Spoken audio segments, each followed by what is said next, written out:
Uh, 2 classes left for the semester. I don't know if you guys realize that or not. We've got this class, and we've got a class on Monday. And then we have our final. So just kind of an FYI of how I'm planning on doing this. Um, assuming you all don't have an issue with this, if you do have issues and it doesn't work for some reason, please let me know. Let me share my screen so we can do this a little bit more efficiently. Okay, so this class specifically is supposed to have their final on Thursday at noon. I know, obviously, that not everyone, for example, is able to come. We typically have 4 or 5 people of the 9 people or 10 people in this class able to make it. I know some people are having difficulties because they're having to work or other things like that.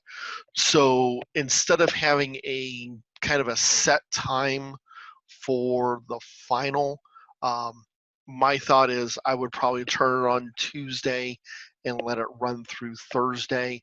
That gives you guys essentially 3 days to complete it.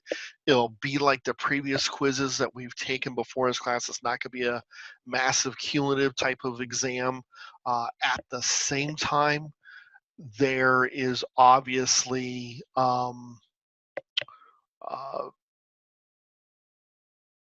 obviously, with the kind of the concept of programming, it is cumulative in nature.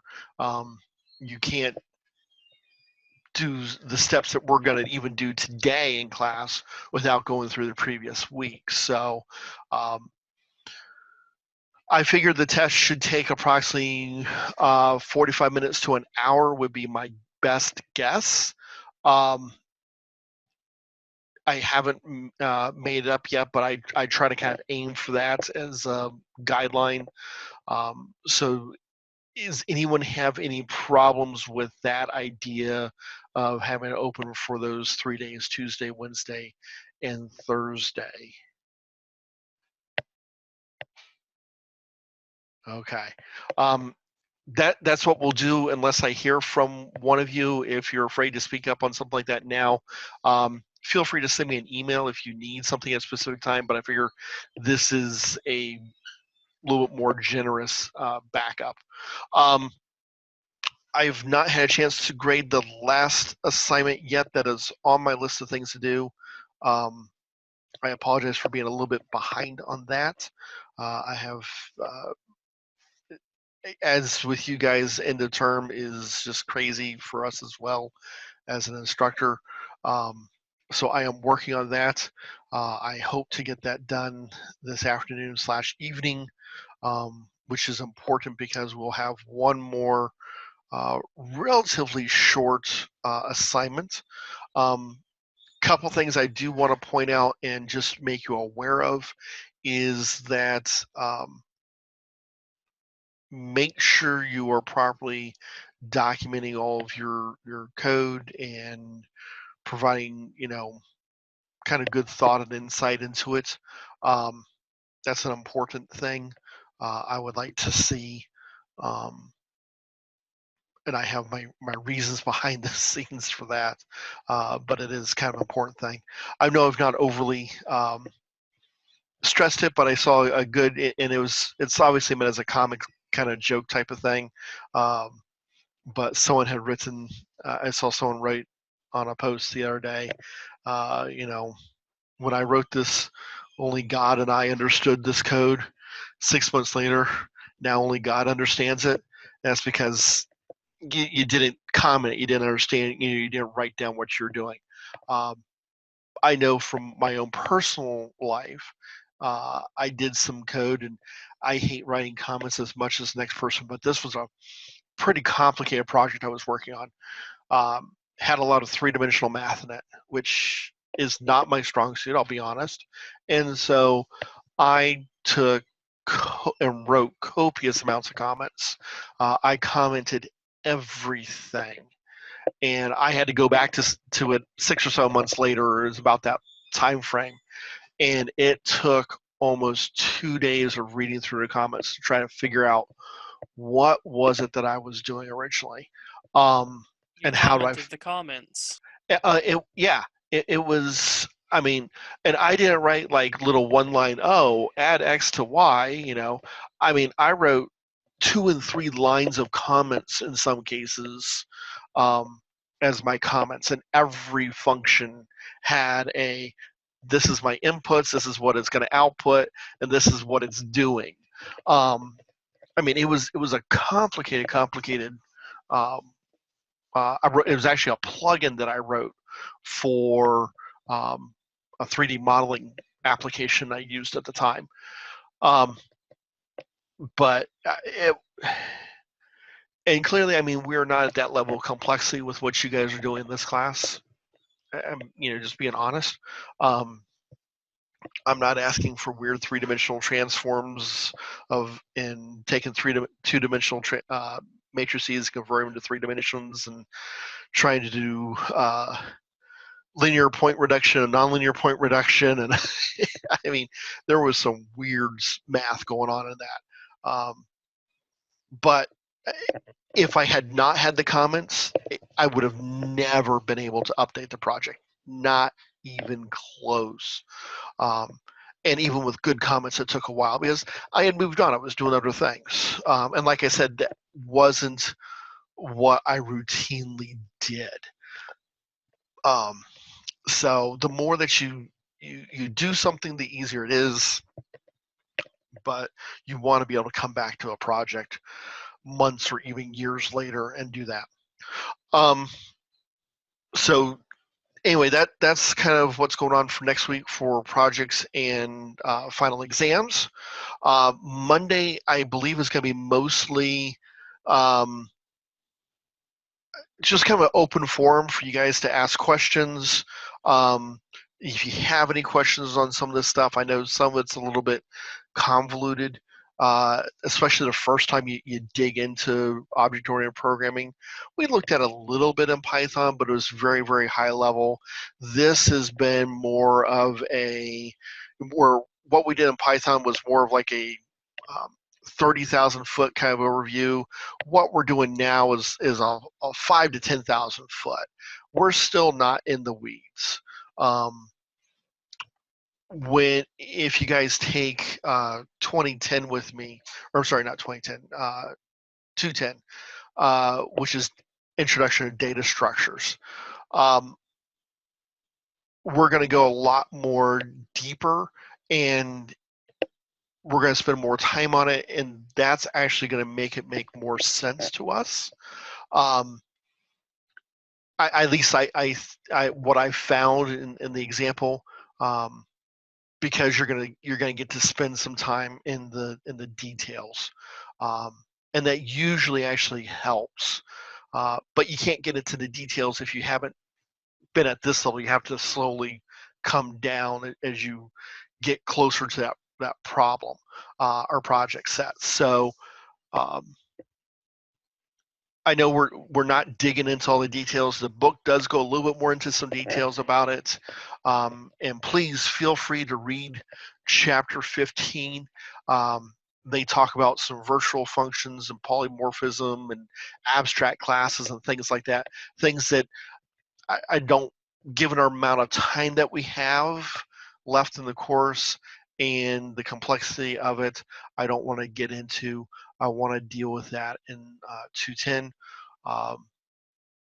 And because we'll have more time to work on it, we'll have more time to sit down, and we will be using a language which is built as a object-oriented language from the ground up, which makes it a little bit easier, actually.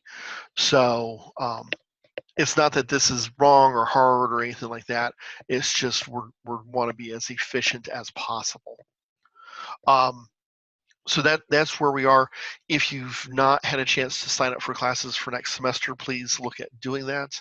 And then the last thing of the kind of housekeeping stuff is if you've not had a chance to do the course evaluation, please don't forget to do that. I will be sending out a second separate evaluation that's based on what I'm specifically interested in. Some questions I want to, it will not have any way to track who you are, so don't worry about that. I'm going to do it through Google Form. Google Forms has some pretty cool ways of building up surveys now. They had some ways previously, and they've actually gotten a whole lot nicer. But I just want to make sure that the way I presented information is working for you guys, and you think that get some feedback on some ideas and whatnot. So be looking for a separate email from that. If you haven't filled out the course evaluation the school sends out, please do that. When I got my last update, which was yesterday, I think, or maybe the day before, I think only one person from this class had done it yet. So please let me know. I don't see those until after grades are turned in. So just as a FYI. Oh, and that did remind me of one more thing. If you are running behind, and I know things have been crazy this last half of the semester, I have gotten a little bit of leeway for final grades to be submitted. Not a lot. Just being honest, it's not a lot. If you can see my calendar here when I pull it up. Right now, today is the last day of April 30th. Finals is all next week. We have class on the 4th, and finals is next 3 days, and Friday being a makeup day. Typically, final grades are due on the following Monday, which is the 11th. I believe they've been extended to the 14th, but I have to have them in by like noon. So I would need anything submitted really by the 13th in order to get it in. The idea is to minimize the number of incompletes handed out this term. I normally do not hand out incompletes, with, however, this being a very unique situation, I will probably be willing to do that if you feel like you need it incomplete so that you have a chance to have, like, I think it's like 2 more weeks, I think is what the school gives you, to finish it off. Please let me know in advance so I can put that in instead of a bad grade. I'd much rather fix an incomplete. But that does give you a whole extra week and a half to get some work in. So I've been getting a bunch of work in. I've got like 6 assignments last night. I went to sit down and write an email to a class, and 4 hours later, I was ready to sit down and write the email because of all the other things that had come in. So if you can get that, the earlier you can get stuff to me, the better. And if you submit something, please let me know. Moodle does not tell me, so I don't know that you submitted it. And I had a problem with that the other day. Someone submitted something and I didn't know that they had submitted it. And they're like, how come I have, a 0 for this? I didn't know that it was there. So we went back, fixed it, and they had like an 80% on the grade instead of a 0. So if you have turning in something late, please let me know, just so I can get that to you. All right. I think that's all of our kind of housekeeping things that I wanted to go over and discuss. I know there's a lot of things beginning of this class. It's 15 minutes in the class, and we're just starting. Okay, so let's talk about some of the things where we just want to finish picking up from today. Last class, I did realize last class I did miss one comment. We were talking about different languages and why do you use them and why are there different performance or seemingly different amount, speeds with them. And it's not that there's some languages that are, it's not like they have a little like delay timer and they take longer to run. It's in more how we use them and how, if we're using it generically versus specifically for even things like what processor we're using. And one of the things that I mentioned was, object-oriented programming is a little bit slower than your traditional procedural programming, because you're having to call constructors and build up more memory spaces, and you're having to call methods for everything, which is slower than directly accessing the data. Of course, it's safer, and that's why we do it.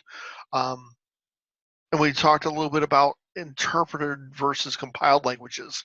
Interpreted means that every time it goes to be run, it has to be looked at and kind of instead of compiled beforehand and taking a little bit longer compiling process, it has to be interpreted and converted into machine code every time it's run. Python is a perfect example of this, and why Python is a lot slower than C or C++. Python is actually built on top of C++, believe it or not. But what happens is that every command has to be run, evaluated, it has to be looked at, evaluated, and then run as it's converted into machine code instead of allowing it to just run the code. One of the big advantages over interpreted language, and there's a lot of interpreted languages out there. JavaScript is another very popular language that is interpreted, or semi-interpreted languages like Java. Java is semi-compiled. It's kind of an interesting concept. And Java did it for the same reason as some other interpreted languages, is that it is not specific to a application. So it's not specific to this type of chipset or even this operating system. It can be run, in theory, anywhere. Now, if you do much with Java, you'll find that it requires some tweaking. It's very easy to do some operating system specific calls without even realizing it. That's not what you want. But things like Python, which is a lot simpler, JavaScript, stuff like that, they can run on any machine. It doesn't matter the operating system, doesn't matter the chipset, doesn't matter anything like that, because it is being converted into the machine code as it's being processed line by line. So you take a performance hit, but you get a flexibility hit, and that's sometimes another reason why we use a slower language and why it's slower. It was a former student of mine had posted something on Facebook the other day, and it's a joke I had seen earlier. Someone was showing how 1,000 lines of code in C++ can be written in 10 lines of Python. And I wrote back and says, and this would be me showing them how my 1,000 lines of code runs much faster than their 10 lines of code. The lines of code, you will find out, have very little to do with the amount of performance that you get. In data structures and algorithms, when we look at some sorting algorithms, we will see that. We will look at a very simple, short lines of code sorting algorithm that is like a dozen lines of code, and we will find that it is one of the slowest sorting algorithms out there. And you have to go look at something that's 3 or 4 times as long in a number of lines of code, but becomes much faster. And so understanding that also is very important. It's not always the language we use, it's how we use the language. All right, so last class, we also talked about the basics of inheritance and base classes versus derived classes. And we sometimes said that these are called parent and child classes.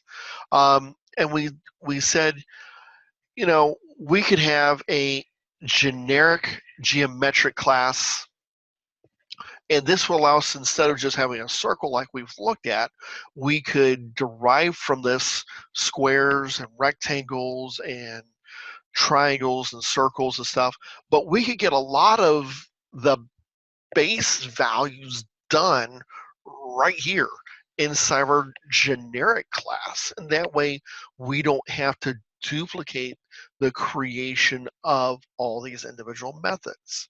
And anytime that we can use um, a parent class and save ourselves some work down the line, that becomes very beneficial. If I'm thinking in a class environment, you know, object-oriented class for people as a parent class, I could then derive from it teachers and students. And there would be a lot of things that'd be the same that we would need to know. We would need to know things like a name and a email address and mailing address and phone numbers and all that type of stuff would all be the same. Then I would only have to write the parts that are different between teacher and student. You know, things like what department does a teacher belong to versus what's the major that a student has, or could they have more than one major if they're double majoring. We could look at situations like, as an instructor, I would need to know who what college I belong to, where that's not as important in a student because you care more about the major. You could both look at classes, but the classes I teach are going to be different than the classes you take. I'll teach a fewer number of classes, but I have to be qualified to teach them. And there's rules with the accreditation system and licensing board that define what classes am I allowed to teach. A perfect example of that, some of you know that I like science fiction. I enjoy it. I read it a lot. I watch science fiction movies and stuff. And if you had a class in the English department that was called like the literature of science fiction, I from a perspective of someone who enjoys that and has read a lot of science fiction books over the years, everything from Robert Heinlein to you know, classics like Arthur C. Clarke. I could probably teach a class like that from what I know, what I've gone through. However, I am not qualified to teach it because I do not have an English degree, and so I cannot teach anything that's in the prefix of ENG or LIT, English or literature, because that's not where I've spent my time getting my post or my graduate level degrees.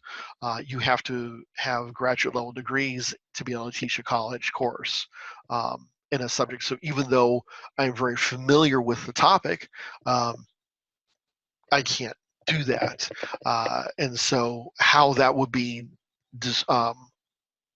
described inside of a instructor or teacher type of object would need to be defined, and would be something different than what you're allowed to take, because you can take any course you want as long as you meet the prereqs for it.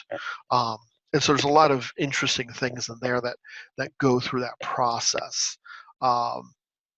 So just kind of things to think about as far as how you're handling that. And we built out all this stuff here. You can kind of see what was going on. Excuse me. All right. So let's look at a little bit more intently, though, today at our derived classes and what's happening. So we're going to have a base class that's, we're going to say, is our generic geometric object or class. And we are going to create the derived circle from it. We did a real basic one, but we're going to start looking at our constructors today, more specifically, and how we can access some of those methods. So let's take a look at that real quick. I have here my derived circle. I have two constructors. These look very familiar to how I did my initial circle. I could obviously have more, and you might go, well, wait a second. I remember seeing more constructors for my generic geometric object. And if we pull up our header for that real quick, you'll notice you are absolutely correct. And I had 4 constructors for generic geometric, but only 2 for derived circle. And that's one of the things we're going to look at today is how is that working? And can we do anything about that? So,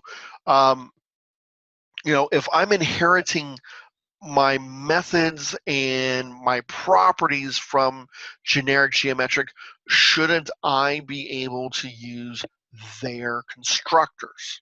That's a very logical assumption here. So let's look into that in just 1 second.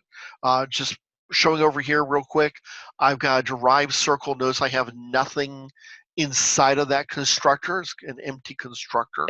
You might say, well, don't I need to set some properties for that? You're right. We're going to take a look at that. And if you notice here in derived circle where I pass in the size, or I might think of it as my radius, I'm calling a function or a method for my class. I'm calling my set size, which is not set here in my derived circle class. It's over inside of my generic geometric, but I've never been able to call a property or excuse me, call a method from within a constructor. And so that probably should be one of those things that's kind of thrown a flag for you. So these are all questions that we need to answer today when we talk about this. And we're going to spend basically the whole rest of the class talking about why this is going like this. Okay, so let's look at the program that I have right now. I'm importing derived circle. That we should expect. I've got, I don't need color up here, sorry. I've got 2 derived circles, one for my no arg constructor and one for my constructor where I'm passing a single argument, and I just get some information out of it. Okay, now remember our derived circle, the no arg constructor, has no properties being set. For our 1 arg constructor, we're only setting the size. So we should be able to get the area, but we do not get an X and Y coordinates. We do not get a color. Okay, so if I run this, for circle 1, my area is 3.14. Well, remember your area of a circle is pi times r squared. So 1 squared is 1 times pi. There's pi. For circle 2, which is a derived circle, it's 1.5 is why I set the radius to be initially. And so my area is 7.06 is 1.5 times 1.5. That makes about sense. I would say that's about accurate. That just, without pulling out a calculator, I sometimes will look at something and go, okay, gut check, does this feel right or does this feel wrong? This feels right. I might want to go in and double check my numbers, but I'm thinking that's pretty accurate. But notice that both of these have the X and Y as 0 and a color is white, and we did not set any of those inside of our constructors. That should be a little worrisome to you, okay? That should be a little worrisome. If I pass down here, you can see that my radius and size and area and all that stuff is set. So let's first look at what is being called and how I process this. If I look at my generic geometric C file, you'll notice that the size, the color, and the X and Y are all set here inside of my no arg constructor. They are not set inside of my derived circle constructor. So this is kind of, I know when I first looked at this, it made me go, huh? How and why is this happening? So let's look at and step through how this is happening. I'm going to come in here to my generic geometric object, and I'm going to say cout inside of the generic geometric object,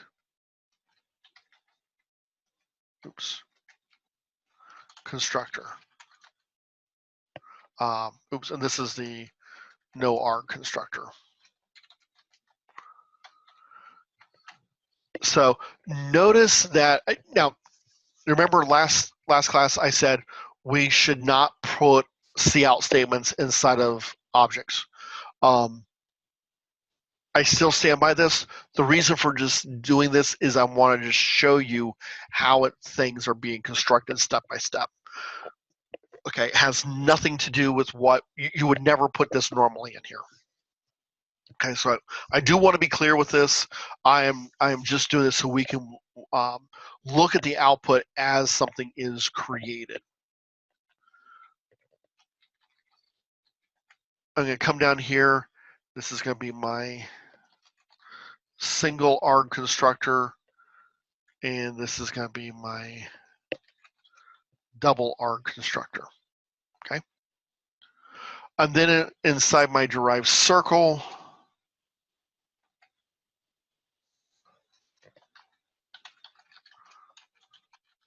this is my derived circle, no arg constructor, and this is my single arg constructor. Okay, so this is, like I said, this is not good programming. This is just so we can visually verify what's happening. Okay, so I'm going to run this little project.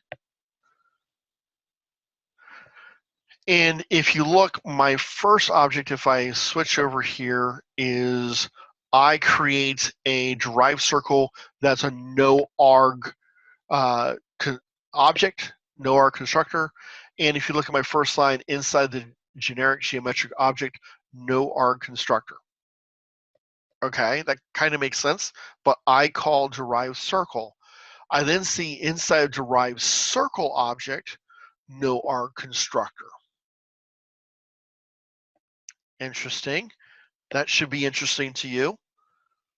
Okay, keep this in the back of your mind. Let's look at our second object, C2. Notice I'm inside the generic geometric object, no arg constructor again. And then I'm in the derived circle single arg constructor. So in both cases, I went to the no arg constructor for my generic geometric object. That's interesting, I think. So the reason why that happens is that C++, when it builds an object that is derived from another class, it takes the class, the parent class, and it constructs the initial object off of this. This is the base class. Then the child class comes in and it gets tacked on additionally to it. So base class is only this big. My child class is bigger. It takes all of this, consumes it, and adds on new elements to it. And this is very, very important. And this also explains a lot. Because that generic geometric object So no R constructor is called. Notice that all of my initial values, my initial X and Y coordinate, my initial color, any of my initial properties that I set inside of there are set for every derived object, every single one of them, because it's defined inside of that no R constructor. And that's why I call this no R constructor here, even though I'm calling the single R constructor for my derived circle. Very, very important. That way I get all those properties set, because as a derived object, I don't know how that works back here. I only know what I can see up front. Those properties are hidden from me. The public methods are available, but the properties are hidden. They're behind me. I can't see them. They're private, and they're still private. And that's very important to keep in mind, is those private properties that were defined in generic geometric are private. I can't touch them. I don't have rights to them. That is why in our derived circle, when I have a single R constructor, I've built this out. I have to call set size. Because if I said this, notice size is not available to me. It is private. Set size is available, and that way I can pass in a parameter. Because I don't know how it's stored internally. I can only guess. You might go, but can't you look at the source code? It's right there. Well, remember, I might get a library set that I have to extend from that I don't get all the source code. Or, likewise, maybe you developed the generic geometric object and I didn't. So you are the one who's responsible for it. And I know in my own personal life, when I've written stuff, I have occasionally misnamed, misspelt, if you prefer, some properties. Now, it doesn't matter as long as you're consistent with it, but I knew I was consistent because I knew I couldn't spell it. Someone else might try to spell it right, and that would cause problems. That's why we use those publicly accessible methods. I can't use those publicly accessible methods unless that no-R constructor is called, because that no-R constructor is called and it has all the properties, it has all those methods. I can now access methods to an object that I am currently in the process of constructing. Kind of weird, but it's kind of the way it works. Okay. If I come in here and you say, okay, what happens if I have a constructor that takes in two parameters? I've not defined that inside of derived circle. What happens if I have two? So let's say I'm going to create a derived circle, and it's C3, and I'm going to pass in two arguments. Two arguments. First is going to be the radius. We'll say it's 4.75, and a color, blue. Notice that it does not like this at all. It's giving me an error. If I try to build this, no overloaded function takes two arguments. I have to have that constructor. Okay, so that is how and why that constructor is working the way that it is. It needs to understand about it in order to be able to create it. It can't do that without having constructors. I can import objects and or properties and an object's methods, but the constructor returns that object type. I'm deriving from that. I'm not returning that object type. I'm a different object type. That's why the constructor doesn't work. This process is actually called constructor chaining. Destructors work in the reverse order. You destruct your local object and then call your parent object's destructor. Okay, very similar, except it's just called in reverse. Okay, and that's a big part of what we need to know about today. So if I have a parent class that has private properties, they are still private. You don't get access to them even if you're a child. It has to be public. When we look at Java, there is a way around that, believe it or not. That's kind of cool. And they've built that into it. They have more security features. With your constructors, your no arg for your parent class is always called. And that's an important thing to know. All right, any questions with this? I know this is kind of a weird thing. The first time I saw it, it left my head spinning. If yours is a little spinning, that's okay. If there's no questions, can you give me the thumbs up symbol? Cool. Cool. Okay, so you all are just smarter than me. I won't take it personally. I was confused, but you guys can be smarter than me. I'll accept it. I think it's more of we'll probably understand it when we use it. Well, and that's also very much the case. Is hearing about it, and I didn't. My instructor did not walk me through showing like the outputs and stuff. He was just like, and this is what happens, and we're like, huh? Seeing it and going through it and doing it, that really makes a difference.